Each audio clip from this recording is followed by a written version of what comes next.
Hello everybody, and thank you for joining me. This is Ciara from Ciara T Designs, and today I have some really fun black, gold, and rainbow cards to share with you, so let's jump right in.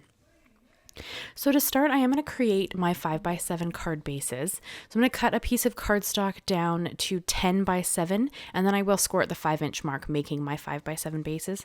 And as you guys know, if you've been with my channel for a little while, I am going to make 2 cards for the next bit because I did have a custom order for 24 cards. And as I'm kind of working through it and restocking my market, the cards that I take to markets, I'm just kind of making multiples of things so that I can, put one towards the custom order and maybe put one into the market, just depending on how it's going. And then of course there's the cards that I am sending to people. So I'm just trying to keep up with all the avenues that I need cards for. So I'm going to make 2 cards. So I did cut down the black piece to be about 1/4 inch smaller than my 5x7 base because I want there to be a thin line, a thin layer between the matte and the black piece. And my matte is going to be this beautiful gold cardstock. So I cut this down to be about 1/8 inch smaller than my 5x7 base, giving me just a thin layer. You'll see it here in a sec when I actually score the bases, how much of a border you really get for the layers. I love a thin border. If you prefer a thicker border, you could of course make your pieces slightly smaller, and that would give you thicker borders all around. But I like a thin border. I like how it looks. So that's kind of what I aim for. And then here you can see I'm just scoring at the 5-inch mark. That gives me my 5x7 bases. And you could, of course, have a bigger scoreboard so you didn't have to worry about it kind of being funny at the bottom. But I tend to like smaller things on camera just because it's usually easier for you guys to see what I'm doing. So I kind of tend towards that. And then here you're going to see how thin the border is all the way around. Again, this is just personal preference. You could easily make the border larger if that's what you wanted. So next I'm going to bring in my nested heart dies, and honestly this could work with any shape. I chose hearts mostly just because I need to make 12 anniversary cards and I thought hearts would be really fitting for that, but you could do it with stars or circles, or you could do it pretty much with anything. I just chose hearts for this specific design, as I said, because I am going to make a birthday card and an anniversary card. So I picked out 5 because I like to work in uneven numbers. And I just took my nested heart set and kind of laid them out on my black piece, picking the size of hearts that I wanted. My nested heart set has 10 different heart shapes. And I think that I went from like the 3rd largest and then down the 5 from there. But of course it would totally depend on how big yours are and kind of what shape they are. These tend to be a little bit chubby and I love them, but I have seen some hearts that are a bit thinner too. So completely up to you as to how you want to lay them out. I just chose to pick 5 and I chose kind of a mid-range size for them, just because I thought it would look really neat. And then I did cut them all out of some Strathmore watercolor cardstock. This is a cold press because I love the texture of cold press watercolor paper. So I do tend towards it, but any watercolor paper would work beautifully for this. This is just the one that I kind of wanted to use. And then I'm going to bust out something that I have not used in a very long time. These are Nuvo Shimmer powders. And I've had them in my stash for years. And I don't use them often, and I'm not sure why, because they are stunning. So you kind of, very lightly tap the bottom and kind of get the color to sprinkle onto whatever you're doing. I'm using watercolor cardstock, obviously, because I'm adding a lot of water. And then you add the water and watch the crystals break. And now there are others. There's like a Brusho, I think is another brand. There's other brands of these, but I own the Nuvo Shimmer powder, so that's, of course, what I'm using. And I love them, so I don't know why I don't use them more often, but you get this just super stunning watercolor effect. You don't have much control over it, which is perfectly fine. You can paint with them. I don't. I like to sprinkle them on and let them do whatever they want to do, but you could get them wet and then kind of paint them on if you wanted to, but they just have this beautiful shimmer in them, which you'll see, closer to the end of the video when I've finished everything's dry and everything, but I love how these turned out. So I'm going to use a bunch of different colors here. So the first one was Cherry Bomb. That was the pink color. And then for the yellow, I used Sunray Crossette, but I felt like it wasn't quite bright yellow enough for me, so I also brought in Solar Flare. And then here, I used Atlantis Burst first, but it was too blue, and I really wanted a green, so I brought in Green Parade. And then for this one, I'm going to use Blue Blitz, and it's just a really pretty blue. And then the last one I will use Violet Brocade. So that's kind of what I was doing. I picked 5 kind of rainbowy colors. I don't own an orange, so I couldn't bring in kind of an orange shade, or I would have.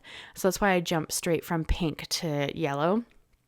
But otherwise, I think that these turned out super pretty. And this is what happens if you end up with too much of the powder on top. You kind of like, this is what happens. So it dried super vibrantly dark, and I love that. But that's what happens when you have a lot of color kind of go onto the in this case, heart.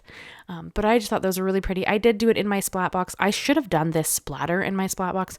I don't know why I didn't, because I ended up with gold paint on my face. That's how much the splatter like flared around all over the place. It was kind of funny, but I did add some gold splatter to the hearts just because I really wanted to tie in that gold. I will also gold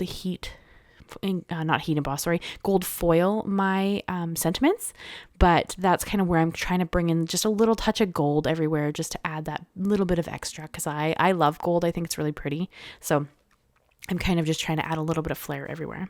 And then for some interest in the background, I brought in, it's this lace 3D embossing folder. It's by Sizzix, and it's stunning. You're going to see it here in a second. I've used it in the background of things before, and it's just so pretty. Like you can see here, it's just this beautiful lacy design. And I thought that would go really well for a anniversary card. So that's kind of why I chose that one specifically. And then we're going to foil the sentiments. So I have the Yana Special Sentiments hot foil and die set. It's an older set. It's been out for a long time, but it's new to me. I just picked it up recently. And I grabbed a piece of gold foil that was kind of just a leftover piece that I'd had in my stash. It was something I had to cut off of something else. And so I thought that that would work perfectly for this. I did find that my happy anniversary plate shifted like a touch. So it's a touch thicker than it's supposed to be when you see me lift off the hot foil here.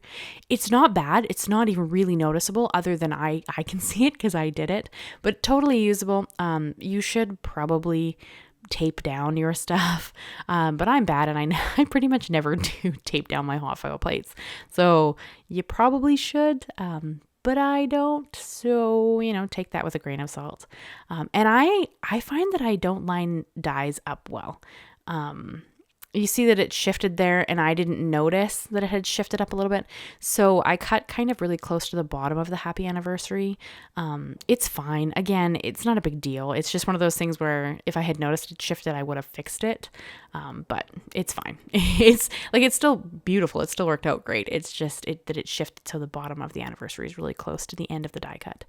And then for the happy birthday sentiment. So I wanted to have a birthday card and an anniversary card. So I did hot foil Make a Wish, and then the little happy birthday kind of like extra sentiment I'm going to add to that as well. So it's going to say like Make a Wish and then happy birthday on the same card. But there are no dies to cut out these little strips sentiments. So I'm just cutting it as small and as close as I can to the edges so that I can have this really pretty thin strip of a sentiment to go under the Make a Wish, because the Make a Wish is so delicate that I wanted this sentiment to be as small as possible, because it's not like the hearts are the showstopper. That's what is really meant to catch your eye, even though the sentiments are foiled, so they're also quite pretty. But I just had a blast with this card. This card really is like everything that I love in card making. It's watercolor, and it's glimmer, and it's shimmer, and it's bright, and it's shiny, and it's vibrant. Like everything I love about card making is going on pretty much right here. So I had a lot of fun making these cards. And then I did just kind of lay them out how I wanted them. I wasn't totally sure what I wanted, so I played with the layout for a while first. And once I was happy, I felt like it would be the easiest to just kind of glue the hearts on top of each other how I had them laid out so that I wouldn't change the positioning. So that's what I did here. And I just put an acrylic block on top just to hold them so that the glue would hold. And I'm almost completely out of my Nuvo Deluxe glue, which is really sad because it's my favorite glue ever. And sadly, my local store is struggling to get it in. So I might have to change over to a different glue for a while, but Nuvo is my favorite, and that's why you're gonna see that like my glue is looking a bit sketchy because this is almost completely empty. But yeah, so I just adhered this down, and I did try to be a little generous with the glue because I am adhering onto a 3D embossed piece of paper. It doesn't want to hold it. So again, I brought in my acrylic blocks just to put some weight there and make sure that it would stay down. And I'm going to do the same with the base. So when I go to adhere this onto that gold mat, I'm actually going to set the base of my Switch die cutting machine on top of it to get it to hold, because there's so much texture going on here. It doesn't really want to adhere to the gold piece. I think it's because that's also shiny, right? So it doesn't want to glue on. So I kind of hold it and I line it up where I want it.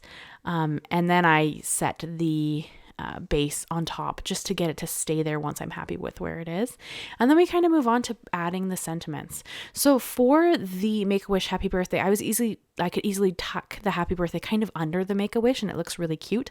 But because the Happy Anniversary one is quite a bit longer, I couldn't do that. And here I just kind of laid it across the hearts.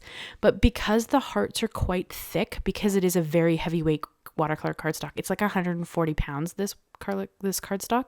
So I did actually later I went and added just a black thin 3D foam square underneath the sentiment just to give it a little more dimension on the areas that weren't on the hearts, because you could see it bowing a bit. Like it wasn't glued down, but it was just the way that the sentiment was sitting. I didn't like it. So I did add some foam squares behind it, but I didn't record that. I just added them later. And then I am going to use a little bit of foam tape because, like I said, everything in these cards are some of like my favorite things in card making, and I love dimension. So I did add some of my favorite Big Mama foam tape to the back of my panels, because this foam tape is only like about a 1/16 of an inch thick. So it adds dimension without adding a ton of bulk to your cards. And as a person who loves to mail stuff to other people, not having a ton of bulk is like a big thing for me, because then it doesn't add a whole bunch of weight, but it does still get that feel of some dimension. So I do really enjoy this foam tape.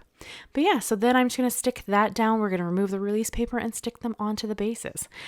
So that's pretty much the whole card design ultimately. I'm going to add some gems here later. So I was just wondering if you guys had any thoughts for our next live stream. We are a little ways away, but we're going into July, and I like to do Christmas in July. I love to do Christmas cards. So I was wondering if you guys had any thoughts on maybe what we could do in the live, because I recall, I might be wrong. I might be a little bit ahead of myself as to whether or not the next live actually falls in July. You know what? Now that I'm thinking about it, I don't think it does. I think we have one more live in June, and then we're into July, as I do it every second Thursday.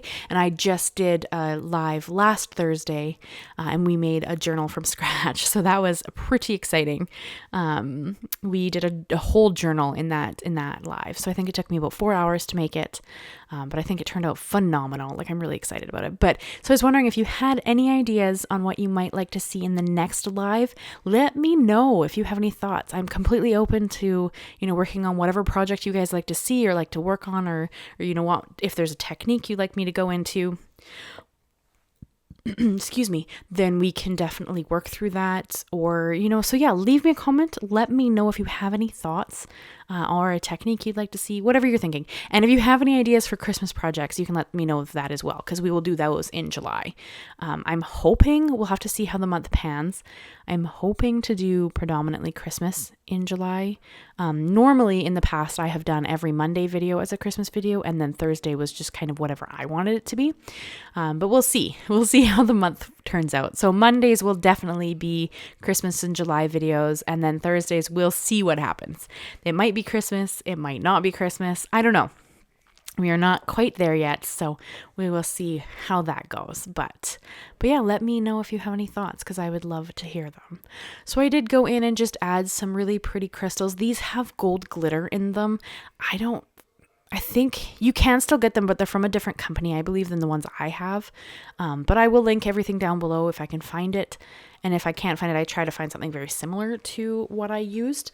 But yeah, I think that these turned out stunning. I'm going to hold them up here so you can check out all that shimmer. And honestly, the camera does not do the shimmer justice from these Nuvo Shimmer powders. Like, they are stunning. But I had a lot of fun making these. So hopefully you guys let me know what you think. Leave me a like, leave me a comment, and please consider subscribing if you haven't already. I am incredibly close to 5,000 subscribers. So if you enjoy my content and you want to stick around and you want to help support the channel, please do just subscribe. Like we're, I think, 8 people away from 5,000 at the moment, and that's pretty exciting. So thank you guys so much. I'll see you again very soon, and have a great day. Bye-bye for now.